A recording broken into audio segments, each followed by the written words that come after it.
The views expressed are solely those of the individuals providing them and do not reflect the opinions of the Team Sock Passe podcasts or their respective affiliates or sponsors. This episode is sponsored by LS Cream, the perfect blend of spices and tradition inspired by Haitian cremas. Please drink responsibly.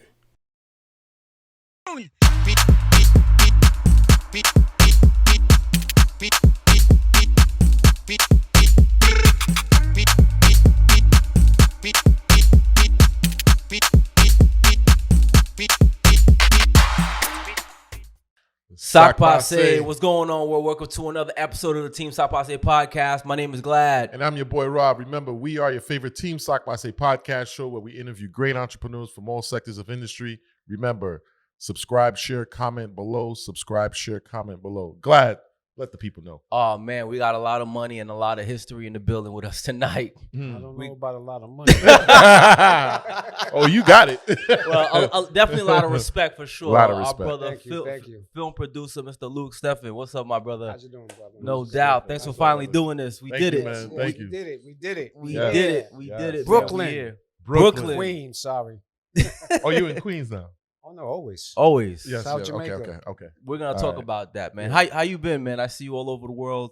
Well, all over the IG world. Mhm. Doing your thing with the film stuff, man. Congratulations on all of that stuff. Thank you. real. Thank you. Congrats. It's getting better. Just try to get better each and every movie. And just got to keep working. No doubt. I Yeah, see yeah. you all doing a lot of different podcasts out here. So, we definitely want you to tell us your story, for the people that don't know for our audience, for sure. Okay. Born in Haiti, left Haiti when I was 2 years old. Migrated to Boston and then migrated to New York high school. Once I got to high school, we migrated to New York. I was pretty good grades in school, basketball. New York was a faster paced life than Boston. I don't know if it was a faster pace, probably the people that I was hanging around at the time. So in Boston, we just played ball and went to school. And when I went to New York, it was other doors opening or other experiences were coming to me, and I kind of got caught up in the fast life, and dropped out of school, started doing the wrong things for what I thought were the right reasons. Went to prison, 2 state bids and a federal bid before I finally said enough was enough. And here I am today. Wow. So, God bless you, man. Yeah. So you said, let's take it back a little bit. You said growing up, you left Haiti at 2. Yes. How was that transition from at a 2-year-old, if you can remember? Can't remember. Okay. So now you're in Boston Yes. and now you're pretty much sinking in all of this stuff that's happening around you. What was it like growing up in Boston back then? Well, back then, just no men. It was my 3 sisters and my mother. And it was just basically, I had an uncle that used to take us to Chinatown on Sundays, and we would watch the Bruce Lee karate movies, and then I would go back, being the only male in the household. So more or less, I'm doing things by myself. So I got into playing basketball, started hanging out at community centers, and that was basically what my life was, just basketball in school. Nothing too much. No, let me see. I did try weed when I was in Boston. Maybe drink some beers or something. Nothing crazy or anything. Right. Just regular Just childhood regular stuff. childhood stuff. I got you. My uncle that used to take us out, which was maybe the father figure. It's Haitian household, so every weekend I go over there because he had 2 sons. He was into real estate. Had my grandmother, and they had a maid. I don't know if you call them a maid, but they had someone from Haiti Gotcha. that stayed with them that helped Mhm. to take care of the household and cook the food. Okay. My mother was a seamstress and a nurse. Hmm. So, she held the household by herself. So she was pretty much never home. Even especially when we came to New York, she wasn't really home. So that's why I was able to get into the mischief that I got into. Oh, okay. Without her putting the belt to me, because Haitian mothers don't have a problem putting the Right. belt Oh, no, to they you and definitely telling you don't. to 100%. stand on the corner. Yeah. And you were a good student. I was a good student. Then things started to be getting into disarray. I was a good student, but I still got into things in Boston and everything. I still got beatings and, caught stealing gum, and she got to come pick me up from the store and beat me and threaten that she's gonna burn my fingers the next time I Wow. oh yeah, light the stove and Yeah, come in, yeah. no, like no, a thief, you could never be a thief, My father was a senator in Haiti, so Okay. that was very disgraceful to Mm-hmm. the family to be doing stuff like, when it gets dark, you better be home, and then you don't get home, it's dark already, the lights is on, you're late, beating. Right. Creole. So He was speaking Creole at the time, or was it? Not really. I was understanding it. I know that when she started yelling, it would become Creole, and I knew it would be trouble. Food tornado, So that with that. Yeah. Did you get a chance to know your father at all? No, I saw my actual father maybe one time, but when I saw my father, because he actually lived in New York. He was a professor at Columbia University, which I didn't know till after he passed. I live in Jamaica. He lived in Rosedale, which is literally 5 minutes away. But at the time I saw him once, but I was into the street, so I'm not. It's not like I had something against him. It just is like, there's your father. Oh, okay. What I'm saying? There's your brother. Oh, all right. What's going on? But I got a red convertible 500 in the front of the house. So it's like, okay, yeah, all right. So I didn't really pay attention. Fast forward, right before the pandemic, my oldest daughter, she had been searching for my father's side of the family. And that's how I hooked up with the rest of the Stephens, because my father had 10 kids. Wow. So He was playing. yeah, the Stephen guys don't be playing. From what they told me. Okay. So it's like I met my father's side of the family like in 2019. My sister has a restaurant in South Orange called Papillon 25. So every Thanksgiving, we come from all over for Thanksgiving. She shuts the restaurant down. Nice, It's pretty good thing. We missed 2021 and started again in 2022. Very good. And just recently, we had it. So it was dope experience, Nice. Meeting them. They said that they had been looking for me for years. And because they couldn't find me. Yeah. They couldn't find me, but understand the story. Now that I'm older, my parents have passed, I kind of understand the story is that they tried to assassinate him twice. So that's why we flew the country. So my mother probably was like, nah, I don't want you to come around the kids because you're going to bring all this danger, because, Papa Doc was a very vicious person. So if you had a beef with him, you had a problem. Right. No one wanted no beef with those guys. Right. So, and you have to understand, coming from Haiti, you don't know how long his reach is. So she probably was nervous, because my sister would tell me stories that they would see my father like on the corner, but my mother wasn't trying to let him come see me. But that wasn't until like all this comes up after the fact, not during. Because once I found out that he passed, and I saw the newspaper clippings from Haiti and found out that he's in Rosedale, it's like, you're in Rosedale and you only came to see me one time. Wow.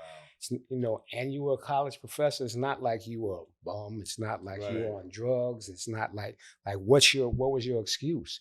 These are things I said to myself after he passed away.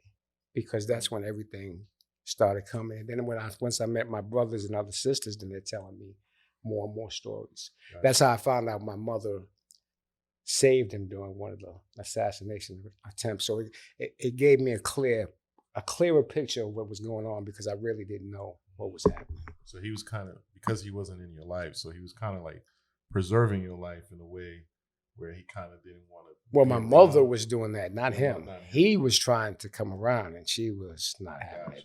Right. Yeah. So at what age did you leave Boston and then came to Jamaica? 14. 14. High school.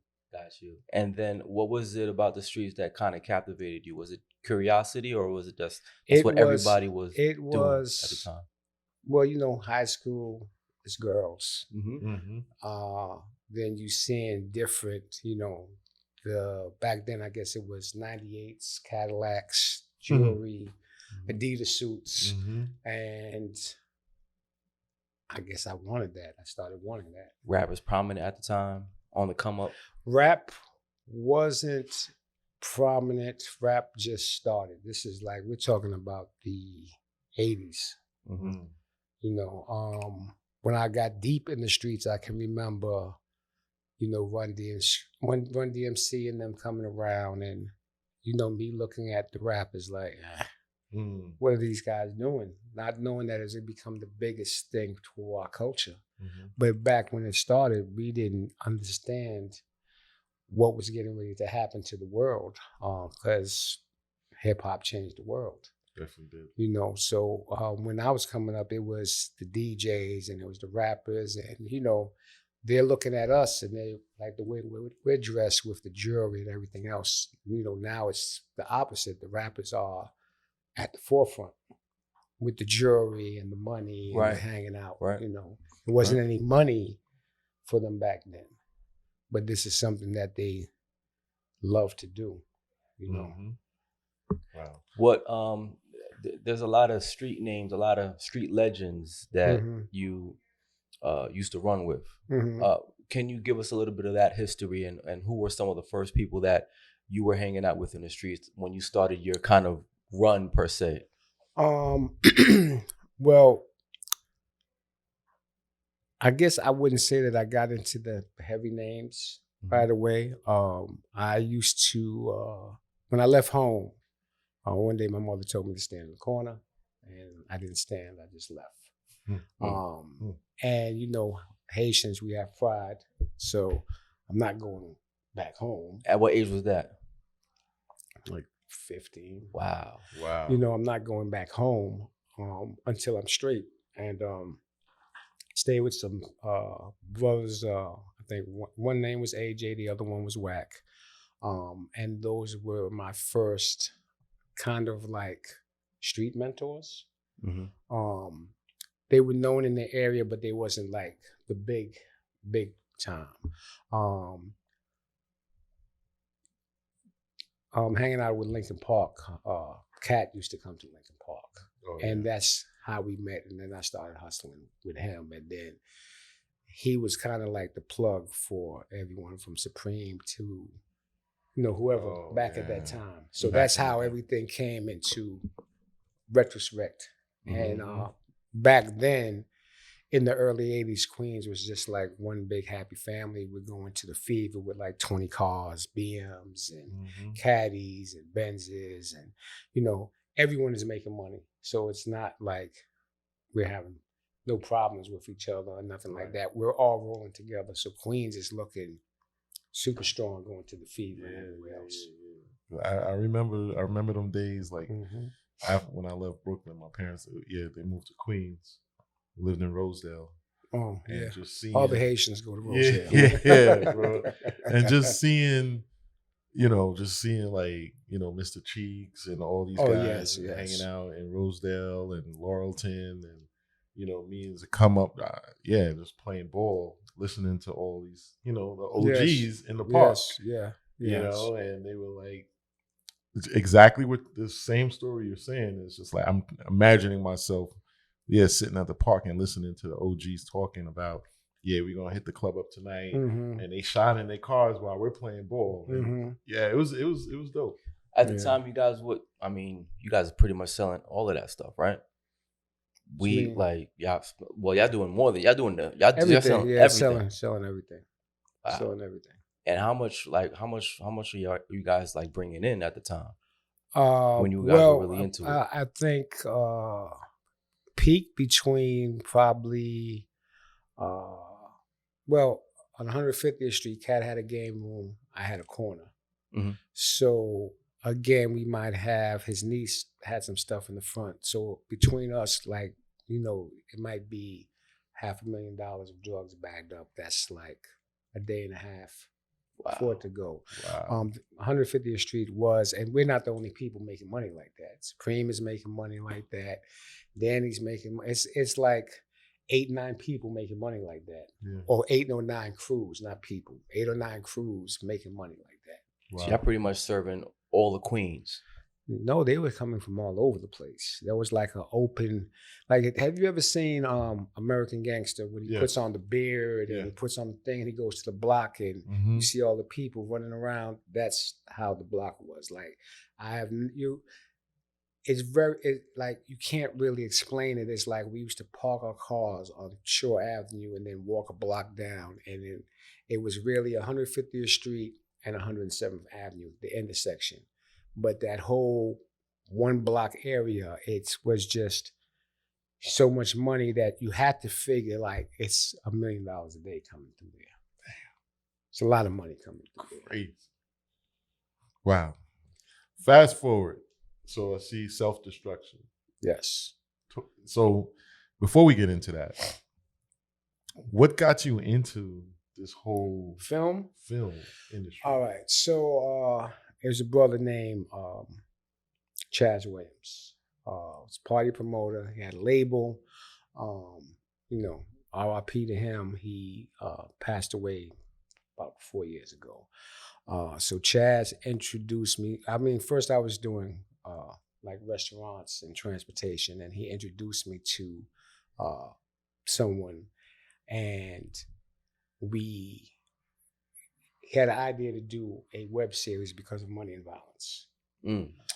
So he was like, "Yo, you never seen Money and Violence?" And I'm like, "No, what's Money and Violence?" He said, "Yo, let's do a web series." So watch Money and Violence, and I'm looking at it, and I don't like how it looks. I like the storytelling of it. And he was like, "Yo, let's do some stuff like with some girls." And then I was like, "Okay, we'll do the girls, but instead of doing a series, let's do a movie series, because that'd be different." Mm-hmm. What year around? 2015, 16. Okay. So we developed that, and I just started falling in love with filming. I was going to classes, looking at YouTube, going to film festivals, film seminars. So it's like a crash course. Yeah, and I met Sandy, who was my first PR, and Money Lynn, and they kind of like introduced me to this industry world that I wasn't really too familiar with. And I gathered relationships, and even though at that time what I was doing, I thought, can you curse on here? Yeah. It's like, oh, this shit is the shits. You know what I'm saying? I'm getting ready. We're gonna get a deal. We're gonna get millions and millions of dollars. Didn't know what we was doing. None of us. But the thing is that we finished what we were starting. I remember I did screening at the movie theater, and Chris Gotti came. He was like, congratulating me, and he said that was dope, that was good. So this was like 2016, 17. So now I look at my old work and I say, oh my God. So is that your first movies? Your first one you was talking about? We did one movie. We had a screening, and then when we did part 2 of, it was called Pray Before You Eat, we had a screening in the movie theater. So like recently, I was in Florida with Chris because they're doing a movie, Balling. Shout out to Chris Gotti. Shout out to Rich Black. they're doing a movie called Ballin'. So, I was with him. So, I asked him, like, I asked you a question. Because, now that I'm like into films, it's like we'll talk and I'll say like, why did you tell me that was some good shit when shit was trash, bro? Like, why did you do that? Wow. So he said, and I use this with people that I speak to. He said, you did the best that you could do with what you had at your disposal. So for the small budget you had, that was good. Got you. You know what I'm saying? It's not good compared to what you're doing now, right. But with what you was doing back then, he said, you know how many people say they're going to do something and never do it? Or start a film and never finish it? And that was the plus. That was the motivation. Is just like, whatever you do, finish it. Whatever you start, finish it. No matter what. It might not come out how you wanted to come out. It might not come out not that good. But the fact is that you finish it, because there's always going to be another one, and you can redeem yourself and get better on the next one. So right after that, what was, I guess you got like the motivation just to get right into it to do the next one. The next one was I did a short film called Circles that was based on an HIV counselor. I wanted to do something different besides the Bang Bang. I wrote that with a rap icon, Sweet Tea. We sat down and wrote the short film out. And of course, my thing is like, hey, we're gonna win the ABFF. We're gonna do this again, not really knowing everything that I'm supposed to know. I did get into some festivals. I did win some awards, not prestigious ones, but nonetheless, it's getting better. We started filming Divided We Fall. Couldn't really get it finished. Partner at the time, he was taking care of the editing, and then Shaft came to me about a series, KSR, and that was Sister's Keeper. And I did 10 episodes with Sister's Keeper. He was supposed to get a streaming platform, and they was going to put it up on the streaming platform. And of course, I would get back in once it goes to the streaming platform. He never got to create the streaming platform. So basically, I did those 10 episodes for educational purposes because I didn't get any money. Right. But it was still worth the experience because I did a 10 episode series, which is on Tubi now, Sister's Keeper. So I'm still doing accomplishments. I'm not, and even now I'll say I'm not where I want to be at, but I'm accomplishing things. Good. And the movies are getting better and better as I'm going along. So if I was to judge myself, I would be like, okay, I'm almost there, but they're coming. They're coming. Yeah, so go ahead. No, I was going to say, what's your current relationship right now with Tubi?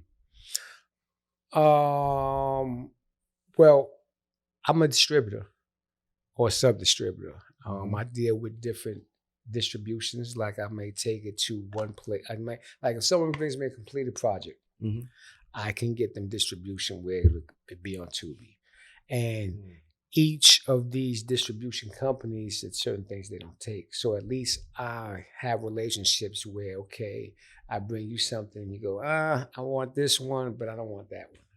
Okay, I'll call some, hey, how you like this one? They'll take it. So that's a blessing that I'm able to, because when I started out doing film, the only place that you had to put it was on YouTube. And we was making no money. So at least now the independent filmmakers, they can bring me their finished product and I can put you in a position to get some money. It all depends on your storyline, your film, and your marketing. Like music, you have to advertise it and you're living on the streams. Pretty much. But you're able to see some money. So that's the good thing. Got you. Got you. Was when you first fell into film, did that click in your head to say, this is what I'm going to focus on, so I don't have to go back to what I was doing back in the streets? Yeah, I would say that I well, after I did my Fed bid, I think that was enough for me because I did state bids, and I always wanted to come home and I'm going to be a better criminal and get caught, then come home and say, hey, they're not going to catch me. I'm going to be a better criminal, and then get caught again. So then when I did my Fed beef, I became a personal trainer. And I used that when I first came home to become a personal trainer. And it was that federal bid that made me say enough was enough. And let's talk about that. You said you did two bids, right? 2 state bids. 2 state bids. And 1 federal. And 1 fed. Wow. And how long were... So the first one was a state bid. First one was a state bid, 1.5 to 4.5. Got arrested on the block, 150th Street, the block I described to you guys. Second, came home, Cat and them was doing their thing, slid right in, lieutenant position, getting a bunch of money, $50,000 a week. I think I might have came home in July, when I came home, August of 1983 and got busted. No, came home in July of 1984 and got busted in July of 1985. Oh, wow. A whole year later. And then how long was that, the second bid? Second bid, I had to do the 2 years of parole time that I owed. So I was going in and out because of parole violations. I had a parole lawyer. So they have, parole law is different from regular law. You might have like 30 days for them to hear you and you can get out on writs. So I got out a couple of times on writs and was able to get back into action. But because of everything that was going on after that second arrest, they kept violating me for any reason. Wanted me to stay in jail. So that second bid, which I went to trial, we was facing 25 to life. I beat the big charges and got convicted of the weed that was on the table. It was like a pound of weed on the table when they came into the back office of the store. So the max was 3.5 to 7. So that's what I got. Wow, so you would think you would think that after beating the case, less with 3.5 to 7, I'm going to be able to come back and do the right thing. No. So what, you come back in what, 88, 89? I come back. No. I'd had to do 1985. Right. Then I had, we're going to trial, we're doing whatever. I go back upstate with an 88 number. Okay. The conviction comes in, I believe, I don't know the exact number, but my state was an 88 number. 3.5 to 7, I do, so I come home in 91. Okay. And, all the guys, Cat and everyone else is in jail, so I'm the man. So it's like, I'm going to get right back to it. And, went into the projects, got a piece of land and went to work with some 2-for-1s, and same thing again. Feds started to come, so we had to shut the projects down. And then I think I went on the run. I went on the run from parole. And I just started going out of town, and I left New York alone and just went on the run for about, I think it lasted like 8 years. 8 years on a run? 8 years on the run. What was going through your mind throughout these 8 years? Wow. Nothing.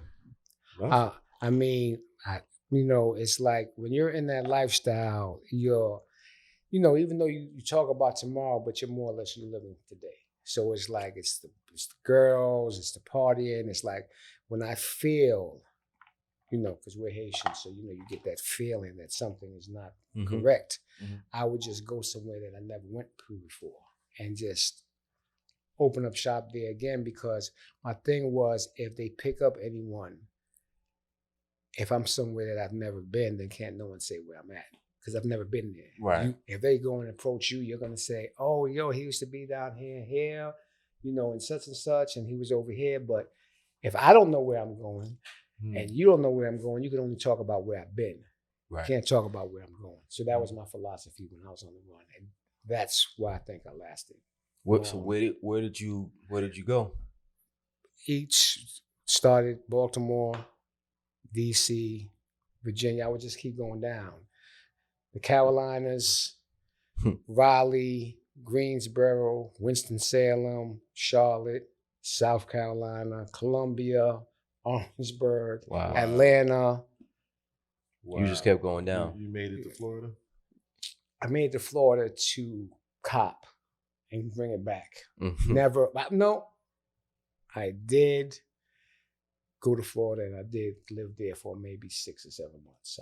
I did go down there, but I wasn't hustling anymore when I went to Florida. I think I got into, I think I was doing fraud. I was doing airplane tickets. So I was flying everyone, like 3-6 months. Wherever you want to go, $100. So all the rappers is calling me. Really? Yeah, my man, put me where I'd have sheets of numbers and just go on the computer, book the flight. Everyone go to. So all the rappers, like 3-6 Mafias, different people was coming to me because they might get flights to do a show. Like, here's the money for my flight, and they're giving me $100 to get them a flight to go wherever they want to go. Oh, so y'all was really hustling. Yeah. Y'all was hustling, man. Okay. Yeah. Then you had let me see what they had. Then you had the Sprint phones that you could pay the bill for them, and all that other stuff. So, right. Yeah, did that, and then the feds finally caught up to me. And what state did they get Georgia, you? Atlanta. Georgia. Okay. Tell us that story. Well, basically, it's not too much of a story. I mean, it is a story. I got sick and tired of running.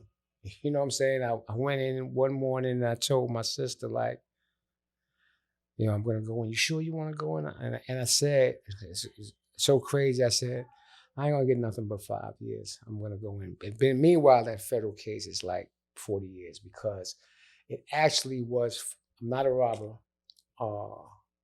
but they had me as one of the robbers to a bank robbery. Mm-hmm. So that's what I did the federal time. I never did the time. I think what happened was because of all the things that was happening in Jamaica, I more or less had like a target. And I knew the people that did rob the bank. Some of them owed me some money. I can't say why they did it. They had it hooked up. He got arrested, and don't ask me why. He took some people out and put me in. Put me and 2 other guys into the robbery. Wow. I mean, maybe because I was already on the run, because I think he called the federal government or the Justice Department and said, I know where 2 fugitives you're looking for. Wow. And he put us in the bank robbery with him. Wow. So, this guy, what was his name? Darryl Littlejohn. Darryl who? Darryl Littlejohn. If you remember a while back, there was a bouncer that killed the young woman from Boston. Mm-hmm. That was the guy that got me put in jail. Wow. You have an interesting. This is an amazing podcast. Amazing. I should do a movie, right? You should. Yeah. And then how long was that? How long did you do the Fed for? 5 years. 5 years, just like how So you predicted. I did, yeah. I did. But the only thing is that, so what happened is that the case started falling apart because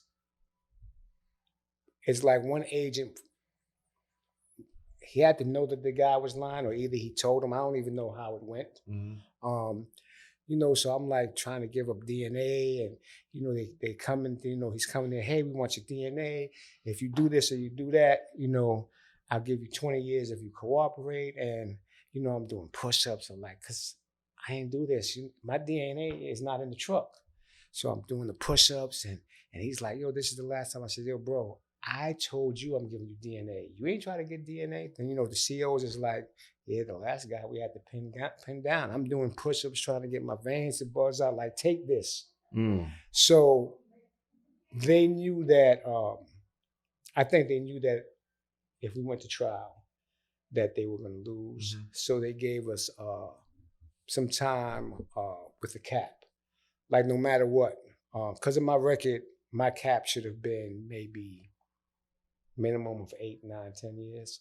And I end up with a 5-year cap. My co-defendant got a 4-year cap. So we couldn't get nothing over that time, even though the feds work with a guideline system. And with my guidelines, it should have been at least 10 years, I believe. Wow. So this is basically, so you did time for something you didn't really do. But when you're a criminal, and as I was a criminal in my mindset, it's like, this is for the stuff that they didn't catch me for. Right. So now, let me pay the pipeline. And that way it's easier, because you're not sitting there, oh, I didn't do nothing. I didn't even do this. Like, they got me here. Like, it's like you understand it's why. like, you know what? It is Murphy's Law. You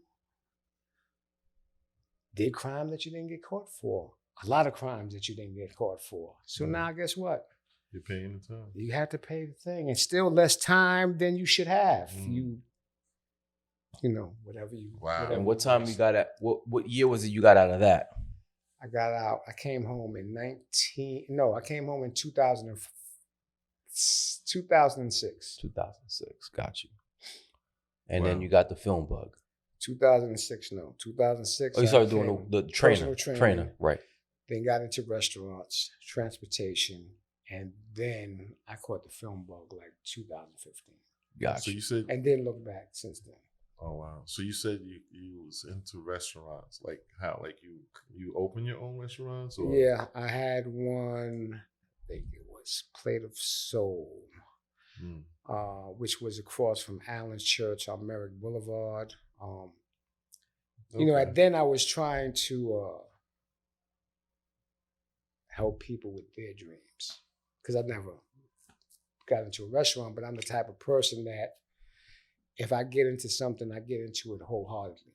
So when I got into the restaurants, it's like I'm doing the shopping, I'm doing this, I'm promoting, I'm getting the people to come in.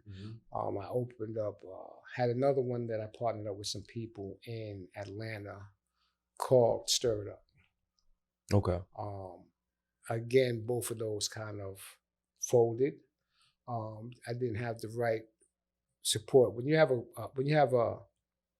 what I learned is when you have a partner, you gotta have a partner that's fully invested. Like, you guys do this podcast together. Both you guys put in money. Both you guys work together. So if you had a podcast, if you did the podcast and I'm putting in all the money, right? It's like it's like if it don't work, you didn't lose nothing. You didn't lose no money. You didn't have no skin in the game, no stake in it. Right. So I think it's sometimes things happen kind of differently than that. And then what happens is that I'm putting up my money, and some of these guys were very non-appreciative. Like, first restaurant, the guy used to get mad because people used to come in there and say, "Ain't this Luc's restaurant?" He would be mad. Like, no, it's my restaurant. But it's like, no, you was making $100 a day, and I came in with making $1,200 a day. Right. Wow. So it's like, but I understand, you know about restaurants. I didn't know anything about restaurants, but I know about business. I know about marketing. I mean, I sold a lot of drugs. So definitely in marketing that. You have to market that. Yeah. When I came home, it was a corner that didn't have anything. Like, yo, we're gonna go 2 for $1s. People's coming from all over, Long Island, everywhere, every place in Queens, because it's 2 for $1. So they was buying packs, because it's not just people that's getting high, it's dealers. Because you could buy 5 packs. If the packs is $200 a piece, you buy 5 packs, that's a G. You're gonna take it back to where you're at. You're gonna make $1,000 on it. You're gonna flip that. Right. So, wow. No, that's definitely marketing, man. Yeah. So when you went into that whole restaurant thing, like, were you like hands-on, or just I really... wasn't cooking, but I was hands-on. I'm gonna go shopping. I'm gonna sit there all day, because when you have restaurants, it's like being on the block. You got to stay there all day. Your hours is extremely thing, extremely hard and long and tedious, and you have to deal with every issue that's coming up. And then of course you got people stealing, but you can't beat these people up that's stealing, and you can't hurt them, and because they got, I'm calling the Department of Labor. I'm doing this. So it's like it's a different type of it's a different wave, and that kind of got some getting used to. Right. Here's a question for you. We mentor some kids who are kind of, off track. A little. They're in school, but they're off track. If you want to know what I mean. What would you tell these kids, being that you live this lifestyle? I would tell them what would you tell them? I would tell them to stay in school. I would tell them that there's nothing in the streets for you. I think that... Or in prison. Or prison, or death. I think that the camaraderie that I grew up with in Queens and South Jamaica is nowhere, nothing else like it anywhere. Like a certain loyalty. That was a special time with special people. And, we weren't setting each other up. We weren't trying to kill each other.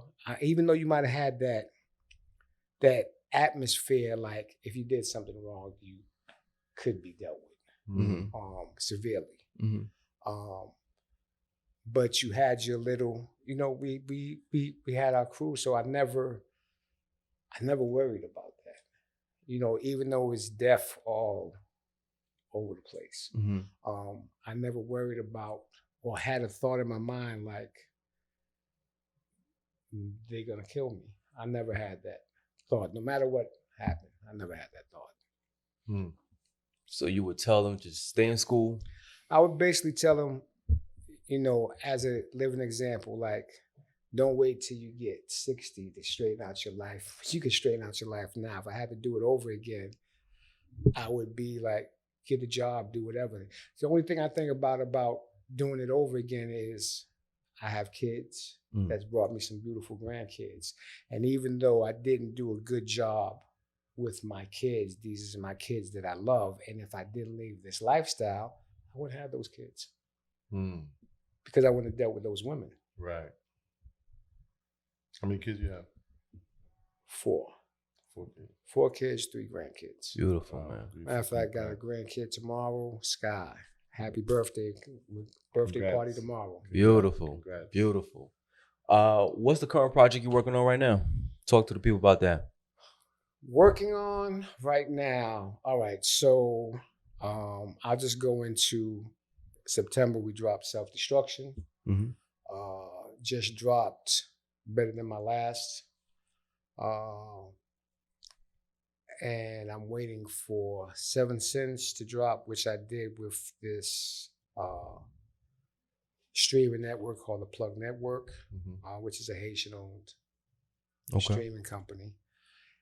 7 Sins, so I got 3 episodes coming on Tubi. I did a joint venture with Dennis Reed and D2 Productions called Cream, which should be dropping in December. That's fire. 7 Sins is fire. Better Than My Last is fire. Self-Destruction is fire. I have another joint called Sin with quite a few notable people that should be finished next week. Is that a spinoff of 7 Sins? Or no, 7 Sins was a series. Okay. Sin is a movie. Okay. So what I'm working on now is I gotta go to Philly next week. So I deal with So let me tell you about the writer I deal with now. Mhm. His name is Kwame T. Kwame T was, he wrote for Terry Woods. He wrote Dutch. He's written Legacy. He's had something to do with the series Angel. All of those is BT. He wrote Sin and he wrote Cream. So he's been in jail 27 years. Wow. But he's a phenomenal writer. So next Monday, I go to Philly. We're shooting Madam in the Mirror, which is a horror movie. Mm-hmm. So from the 4th to the 15th, I should be in Philly. January 7th, I shoot with the Toscano brothers a movie called Will You Marry Me? And in March, I shoot in Richmond, Virginia, with the author Nikki Turner. I shoot War Chest. So A lot of creativity. That's what's coming up within the next 6 3 months. 4 months. Let's talk about the film industry for a little bit, man. I used to dabble in it a little bit. It's a lot of money. It takes a lot of money to produce and make these films for your creativity. It's kind of different now because it's a digital era. Okay. Right? And I used to think like it takes a lot of money. Like Sin, the budget might have been, I got like Lou Gossett, Sean Nelson, Rip Michaels, Shiggy, Marquand. It's a lot of notable people. That one might have been close to 500. And once I started getting on Tubi and I met Dame Dash and I met, say, Dennis Reed. So these guys have developed formulas where most is $100,000, from $60,000 to $100,000. These guys are doing movies. That's mostly what you see on Tubi. So, I didn't see how you could do it at first, but through on-the-job training and filming, I was able to figure it out with the team of people that I have. So most of the times when I shoot, I'm shooting with True Light Films. That's like a majority of my work from 2020 on. Matter of fact, everything I've done except for Seven Sins, he's the one that's the DP or the cinematographer. Got you. And you work with a group of investors as well to make sure you get that budget to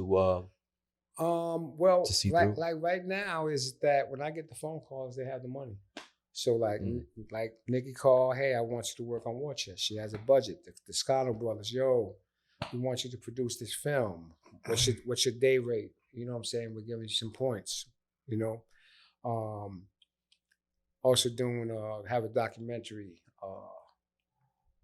Born to Box, which is going to be an episodic series on boxing. First episode is Don King, Fire. Doing another documentary. I believe that on the 5th is going to be our last shooting day. It's about Kenneth Supreme McGriff's case. Okay. So, all the names and they all speak to me about doing their projects because I come from them and this is what I'm doing. So if you can trust me, if we can trust each other with our lives, they can trust me with their story. For sure. And that's how they feel. For sure. Talk about how on the creative side of it. Like they say, let's say for example, your story and you want to direct it, but you don't know how to start it. Like, what are the simple steps to get to that point where it's like, all right, well, I got everybody in place? Okay, so it's a lot of moving parts to doing a film. So now when we first started, it was me, Doc, Sin, 3 people. Then it might have had one other person. And we did those first couple of movies, Pray Before You Eat. It's just 3 or 4 of us putting that together. Sinner had 25 people. working. So more or less, the people are already coming to me with budgets. Because I ain't got no money. You know what I'm saying?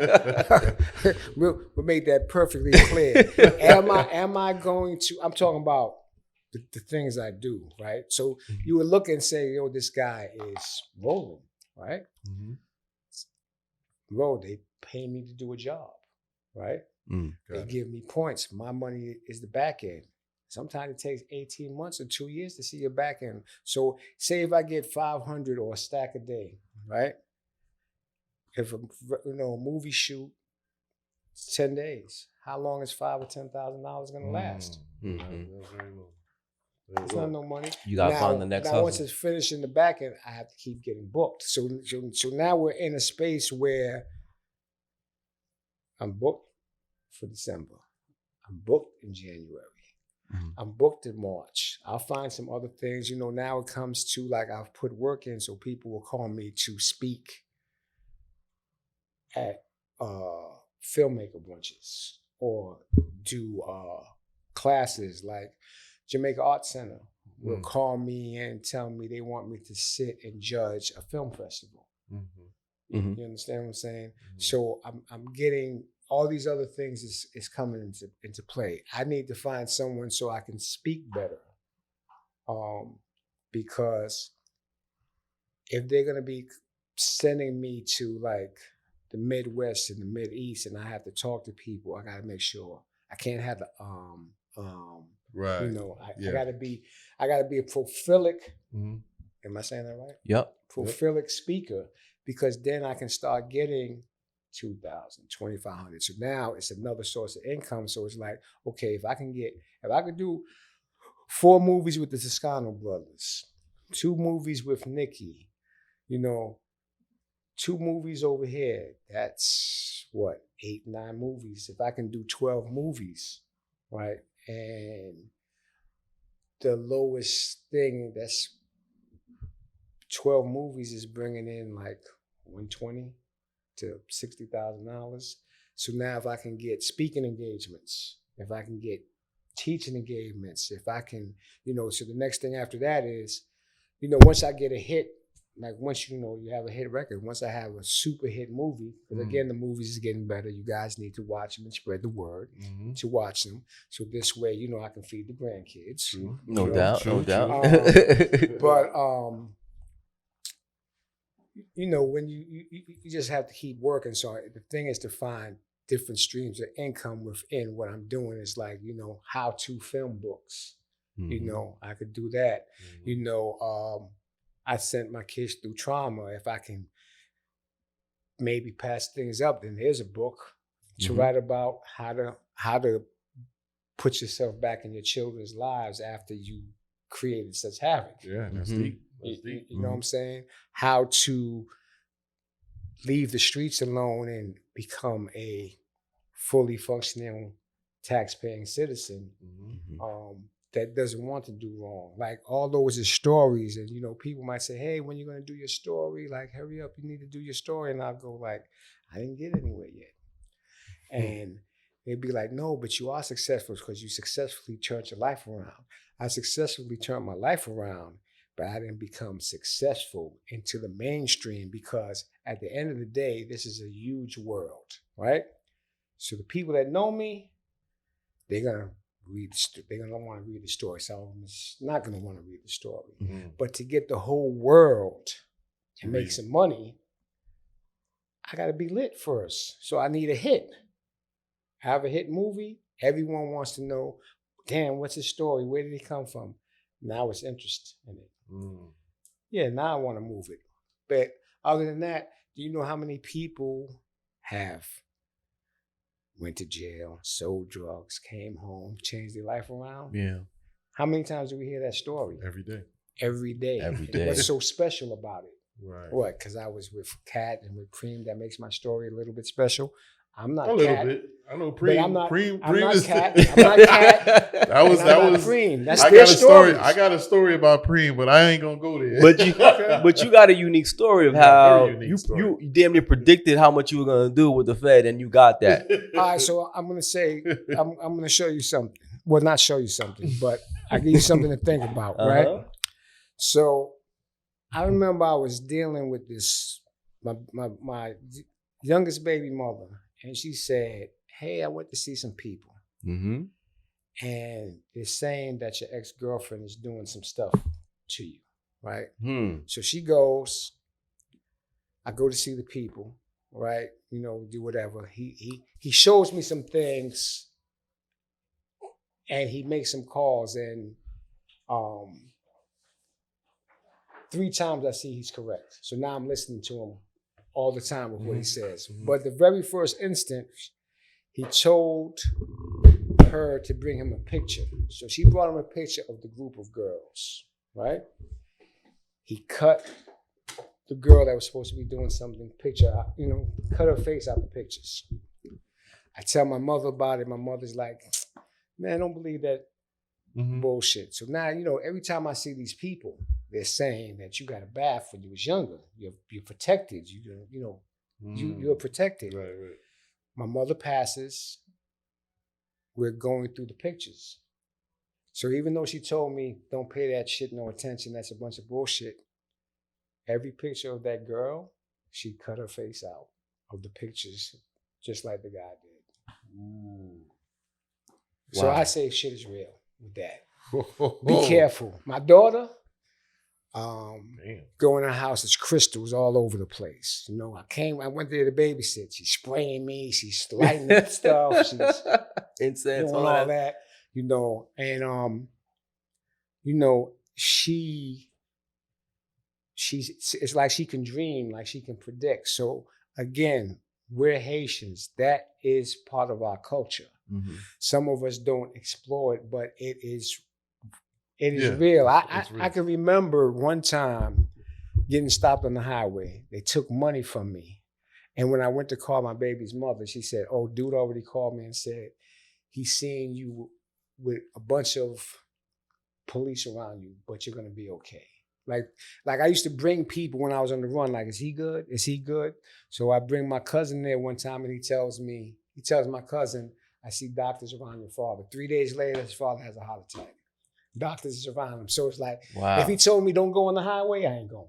If he say don't do this, I'm not doing it. That's crazy. So, it's just that that stuff is for real. I'm not obsessed with it. I don't live day to day by it.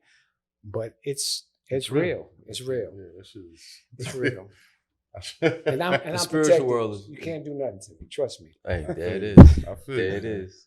Say less. Say less. Yeah. No, that's deep, man. That's deep. Because I'm sure I've had a few attempts. Powerful story, man. Powerful story. How do you plan to continue to motivate and inspire your network and the people watching your films? Oh, you gotta I gotta keep bringing dope content, and I have to keep working. Mm-hmm. I don't, guy called me, "Hey man, I'm going to the party. Mr. Commodore's having a party." Yo, bro, I don't go to parties, bro. I stay in the house. I read scripts. I'm on the phone.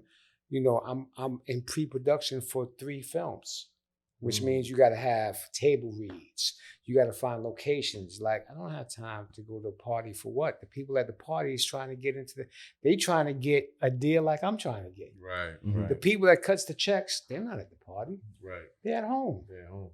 Yeah. Hey, meet me at the restaurant. Hey, come by my house. Mm-hmm. That's where I want to go. I don't want to go with all the Negroes. I don't want to go with all the Negroes because all they're doing is they're spending money. Mm-hmm. They're looking at you. I mean, don't get me wrong. It could be fun, but where I'm at now, I'm trying to be secure. Mm-hmm. I'm trying to be able to give my grandkids a good life. Right. So that they, when they see me pop, they don't know about all that other stuff. They might hear about it, but they've Never gonna see none of that. Yeah. Plus, you did that already at a high level. Yes. Mm-hmm. At a high level. That's what's up. I get it. So here's interesting that you said, you're in pre-production, and it's interesting because Tyler Perry talked about going into the hills, hiding out for a few months. Well, not, I won't say months, but I think he was talking about writing scripts. Yeah. You have to be in the zone. He takes himself away from society. No, yeah. And he focuses on, like, how do you focus when you, because I know you say you don't party and stuff like that. Well, all right. So again, my skills is organizational from being in the streets to now. I started like writing, like pray before you eat, 3 or divided by 4, whatever you want to call it. Me and another brother wrote that. Like I said, I wrote Circles. I wrote those, right? But I started meeting people like Kwame Teague, Nikki Turner, Kiki Swenson. These are New York Times best-selling authors. Matty Toska. You know what I'm saying? He might be the only one that's not a bestseller that is a writer that I respect. I ain't a writer. You write the script. The script is going to be dope. You're going to come to me and you're going to tell me to produce. I'm going to find actors. I'm going to find a crew. I'm going to find you distribution. That's what I do. I don't have to go into the mountains and get away because I don't have to zone. The writers, they got to do that. Got you. They have to do that. They gotta lock themselves in and get into it and get to writing. But you still gotta kind of have a vision of who you feel is the best, is gonna play that best role. Yeah, right? you do have to do that, and everybody wants to get into the movie, so it's about seeing what they have, seeing can they take direction, because some people want to do what they want to do. You know what I'm saying? They don't want to take the direction where you're trying to bring them to. So I try to look for actors that's, one, not going to be a headache. I hate actors with, and that's only because of where I'm at, I hate actors that have managers now. Because if I manage you, I'm going to get some money. So if I spoke to him by himself, there's no money for the manager, which means that the price is lower. Right. You know what I'm saying? Right, so now if I have a good budget, then it doesn't matter. Because I'm going to give you whatever you guys want. You understand what I'm saying? But now that we're dealing with micro budgets, and $100,000 is a micro budget, so is $1 million. Those is not big budgets. I'm looking at one project right now that might be, can't say the name because of the NDA, but it's probably going to be $300,000 to $500,000 for an episode. Which means if it had 6 episodes, you're talking about $3 million. Probably be the biggest thing that's getting ready to happen in my life. So that's where like my life is. So it's like I'm there. I'm just not there. Gotcha. You know what I'm saying? Gotcha. All right. So you used to manage artists, right? Are you still in artist management, or you're not? No, I was never really in that. Okay. Never was in that. What actors right now do you think are on the come up, are like the next Denzels? There is so many that you could shout out, females and males. It is so many great actors now. Like, again, when you see Sin, you're gonna see some great actors. When you see The Pale White Horse, great actors. You see, Top Boy, great actors. All 50 Cent's joints, all those is young, great actors. The Shy. So for me to sit here and name who's going to be the next Denzel, it's a lot. It's a lot. Okay. It's a lot of some great actors. It's people's doing their thing. They're doing their thing. They're doing their thing. You know, to me, the best actors, they're not acting. They become the character. Like some people make the character become them. Mm-hmm. Wow. You know, they bring them to the character. Right. You know, like I wouldn't do that. This is not you. What are you talking about? It's the character. It's the This character. is what the character does. Oh, I don't want to do that. It makes me feel like a chump. Bro, it's not you.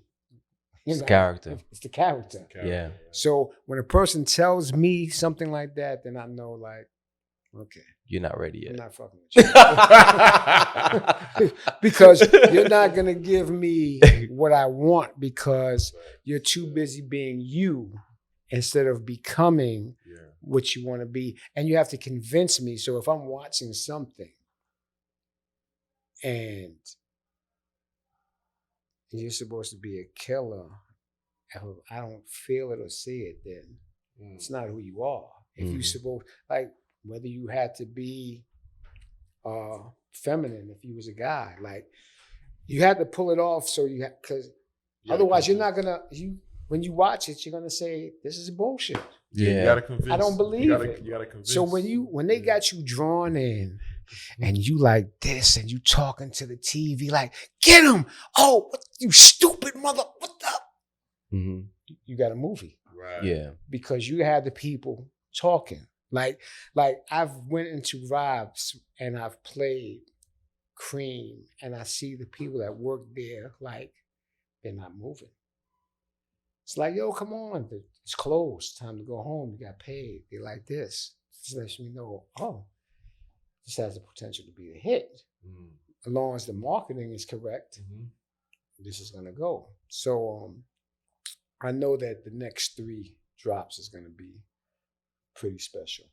No doubt. That's dope. Can't wait to see it, man. We really appreciate you. Have any other questions? No, I was just gonna say that Denzel, like, one of my favorite actors out there, Jamie Foxx, Denzel, they talk about being in that realm of, you know, what you're playing, and you gotta literally take yourself out of that. Listen, and it takes a special person to do that. Yeah, not everyone can do that.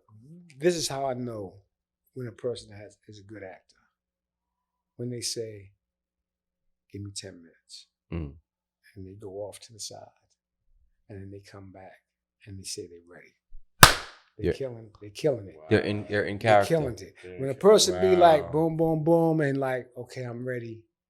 They get it, but they don't get it. That actor that's going to be like, okay, give me 10 minutes to get myself into character. They're becoming that character. That's when you know, oh, this is going to be special. Yeah. I guess like when we were growing up and we would see, like, let's say, an actor in the street, and like, you name them by the actor, and you expect them, the villain. Oh, to be that villain. The villain is like, because no, they convince you. They convince, I see that. They were that piece of shit. Right. That piece of shit. That piece of shit. Or the girl, the girls like hate the dude, and it's like, hey, I'm acting. Yeah. You know what I'm saying? Yeah. Oh, why did you do that to that girl? And it's like, they did their role. Yeah, 50. Everybody hated 50 when he started out with his joint. Which one? 50 got joints, bro. Yeah. What's the episode? 50 got joints. You talking about Power? Oh yeah, 50 got joints. Yeah, everybody hated him. He got his spinoffs. He got his whatever. He's killing the game right now. No, people hated Tyreek. Right. That's who they hated. Yeah, they hated Tyreek. Tyreek kills his motherfucking roles, bro. Yo, I was mad at. I was like, I hated him. I was like, yo, Tyreek was dead, and all of a sudden he's back. I'm like, yo, how does that even? That was dope. That was dope. Tyreek has to be the most hated adolescent in history. Yeah. Now I think they like him. He seems kind of cool with the Mary J. Blige thing. They don't like Mary J. Blige, but like Tyreek has won the people over again. But when he was with Ghost and being the son, like, oh yeah, No one liked it. Yeah, no one. Yeah, you're right. So we got a secret question for you. Where is it? Oh, you got it right. Yeah. We do this every episode. Okay. Not relating to the episode. Don't worry, no boogeyman's gonna come out. You're protected. So You So what I do? Just go in? Yeah. Just go in and speak One of the questions. Just read it out loud. You ain't got to. Listen, this is not a question. Oh, yes, Yeah, it that's a is. question. Hold up. That's Look the at salt it. pepper that makes the noise in there. Yeah. Oh, because I felt a big, what you call it? All right. What's bad? What's one bad thing that people say about you? All right. So I have a thing of like, you ask me a stupid question, I'm going to give you a smart answer. And people, I have a very condensing tone sometimes. Like, okay, I put up a post today about a casting that we're having on September 9th. Okay. Right? Yes. All right. And people is asking for a reel, right? Yo, what kind of reel? I don't type this, but I'm like, if you got to ask me what kind of reel you want, you don't need to come to this audition, because acting role. Or someone may say, DM me, like I'm getting crazy DMs like, yo, I don't have a headshot and I don't have this, can you remember me? Like, yeah. Send it to the fucking email, bro. Why are you sending it to me? Follow the directions. Send what you're telling me to the email. So it's like I have a smart aleck mouth, and that's what people don't like about me. Got you. My because I guess when you ask me something stupid, I really make you feel stupid. I guess like common sense ain't so common. Yeah, common sense is not. Yeah, it's not common. So I mean, yeah, that's the bad thing. That's the bad thing. Like even when I was in the restaurants, like some of the people that work, like, see the way that he talks to us, like that's yeah. I got a very condescending, and I've worked on that to be easier, to try not to say nothing and just wait till later on, or wait or time it, because coming up like my reflexes, you're not gonna like what I say. Coming hard. Yeah. Yeah. Here's one last question for you. With the busy schedule that you have, how do you find time to take time for yourself, to hang out with your kids and your grandkids? Well, because of my past with my kids, like even now, like my son sent me some texts yesterday, man, and I just it was like tears to my eyes, because my son was saying, yo man, you was my hero. When I was little, I wanted to be like you. And I'm telling him, like, yeah, man, I was cool, but I don't want to say cool, but I wasn't no good. You know what I'm saying? And I had to tell him I'm sorry. And he was like, yo, man, I'm just happy we're in a space that I can understand you. And because of these interviews, the things that you was going through. So now I understand why you were the way you were. Because, like I said, I'm condescending to them. I got a smart mouth. So my other thing is that if they call me for my grandkids, it's no rap. It's nothing, because that's what I should have did for them. Drop everything. But back when they were kids and I was dealing with Cat, it was like, if he said to do something, that came first before your internal family, which of course was totally wrong, but that's just how we were living at that time. Yeah. So, when they call me for my grandkids, I don't care what's going on. Unless I'm on a set making some money, but an event and a thing, nah, I'm not going. Gotcha. It's like I'm getting up and I'm gonna go to that grandchild. No doubt. And I'm gonna have these conversations. Like I have one daughter. We just said hello at my wife's brother's funeral, and we haven't spoken in 2 or 3 years. Again, I wasn't the best father. I made mistakes and I did choices that put me away, and she didn't want to hear that. Like, I went to jail. I was on the run. The feds was so. I don't care. Shouldn't have been doing that. You have kids. Right. But my mindset was, hey, I got kids. I have to support them and I got to make them live correctly. Right. But your kids, they don't want to hear that. They just want you to be around. And if you're not around, you violated them. And I wasn't understanding that then like I understand that now. So when they call me for my grandkids, I'm running. That's what's powerful, up, man. That is powerful. I'm running. Awesome story. Just go ahead. I was going to say, where do you see yourself? Go What's ahead.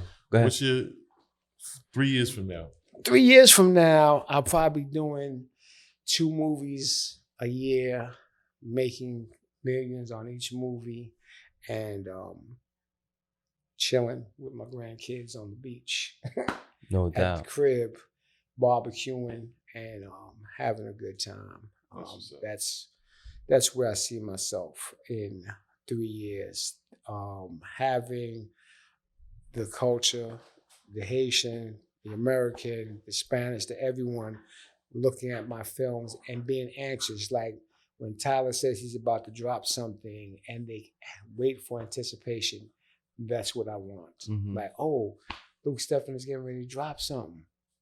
When does it drop? And it's an anticipation that we want to see this. So, it's starting to come. I think people is anticipating the stuff that's coming, and some people cheer me on and some people are not. Like, you can't please everyone, and it doesn't matter to me. Yeah. Because it's so many people in the world, right? If you concentrate on the people that don't like you, you'll be doing yourself an injustice for the people that really love you and really care about you and really want you to win. Because trust and believe, those people outnumber the people that don't like you. And trust and believe, there's people that don't know you that is rooting more heavily for you to win than the people that do know you. So you just gotta stay in your lane, stay focused, keep going, don't stop, tunnel vision, make it happen. That's where I'm at. Beautiful. And that's why I'm here with the Sac Passe brothers. No doubt, bro. Have you ever been to Haiti since you were born back? You've been back I went since? there 2000 when the world was supposed to end. What was your experience? I went there for the week during vacation. You know what I'm saying? I had to fake Jimmy Jump Jump Jam, Joom Bam, because I was on the run. And I stayed there for like a week and came back. Okay. You know what I'm saying? I was really like, okay, I'm gonna find a plug or something down there. They said these things is like 5, so I'm gonna see what I can do. But yeah, I went down there, stayed at my sister. Shout out to my sisters. They're still out there? Nope, the country's kind of jacked up, so they're all over the place. I had one sister, that Dominique, that stayed there, and her kids. My nephew had to leave the country, and he's in Florida. I don't know any family members that I think that I have that is still in Haiti because of what's going on in the country. Yeah, it's gotta get fixed up. What do you think that they can do to fix it? We need to all work in unison, and there needs to stop being a lot of corruption within the government. And I think that's where it needs to start. Mentality and the corruption within the government. And then the powers that be who are behind the government heads, we got to eradicate them too. The puppets. Yeah. So let me just, I know we might be going into overtime. No, we're good. All right. So again, it has been corruption in that country for years, forever, right? And I guess that's why Duvalier wanted to kill my father, because he opposed what they was doing. So he was definitely for the people. I believe I'm a for the people type of person. Not that I want to get into politics or anything, but I look at the country from a different space. Like I look at the gang activity and the kidnapping and Haitians, you know, the earthquakes, the hurricane, is it hurricanes? Hurricanes. Mm-hmm. The hurricanes, like, we've been through some shit, bro. Yeah. Mm-hmm. Still standing, still fighting, you know, but that's just us, you know, within ourselves. I don't know if the corruption could ever cease because you know how you see a friend and then some people, when they first get money, they don't know how to act. I think when they put those people into politics, I don't think they go into their corrupt. I think it's just like a kid in a candy store. It's like, you know what I'm saying? All this money, all this whatever, and it's just like when you're trying to help some people that don't want to be helped, after a while, I don't think that you're going to be like, why am I keep doing that? You know, like I said, I don't know. I'm just looking for the outside. Maybe you guys can give me a better insight of that problem, because it's like, why has Haiti been so corrupt for so many years? So you're saying that that's all they know, and so therefore you feel that corruption will always How about be the there. education? That's what I meant by mindset. Like the it's a lack of education. Lack of education. The whole entire mindset of the island needs to change from, you know, the lack of education. And I agree with you in what you're saying as far as like, when you come into, you don't have the ill will of trying to be corrupt, but then when you get in, you're like, oh, this is good, right? So I understand that aspect, but then there is the aspect of back then they were still being corrupt, but they were still doing good for the island as well. Okay. You see what I'm saying? Nowadays, I think they just don't care. When's the last time you've been there? I went 2016 with Rob. It was my first. 2016, we went for a fashion show. You went too? Yeah, and this is when Martelly was president. Yes. And we went for a weekend, so, you know, I don't know if it really counts for us, but we were there for a weekend and we had a good time. You know, we were there for a fashion show. We went to the nice places. And so, all right, so now look, even with who you said, Martelly, Sweet Mickey was the president. And now look at all the stuff that he was doing. And he was a singer that had money. Yeah. So look. Yeah. So I'm sure when he came into there, he said, I'm going to fix my country. Right. So what happened when he got in there to make him, you know, like maybe the Colombians roll on him and say, listen, this is an offer you can't refuse. This is like something happens when these people get into that position to make them do something other than what they was doing. Because he was a rock star. Yeah. He didn't have to do corruption. Right. It wasn't in his thing. He was a rock star. You know what I'm saying? He's selling out places. They're going crazy over him. He became the president. Now you get into corruption. Power, greed. Yeah. Rob, what do you think? We talk about this all the time. All the time, yeah. Like, I mean, I see like the one who just got assassinated. Yeah. He was for the people. But, so you think that's why they got him out the way? Yeah, because he had a lot. It's like, who got him out the way? Well, listen, bro, I ain't gonna go deep into that. But I'm not gonna go deep. But the mercenaries came from Colombia. Haiti, I always assumed, was a pipeline. Absolutely. To go from Colombia to Mexico. It's a lot of money at stake with whoever is running that house. Yeah, let me tell you, like I truly believe that, and I agree with you 100%. They're not gonna blow up the spot now after they see this podcast. Nah.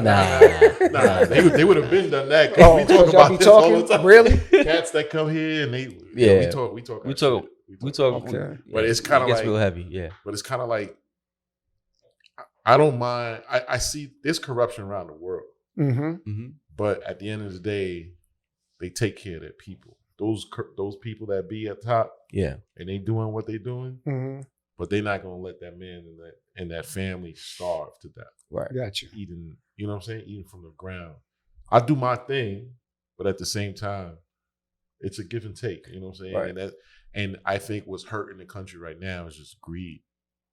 Greed is really, really killing it. Where it's to the point where it's like we're literally birthing selfish people.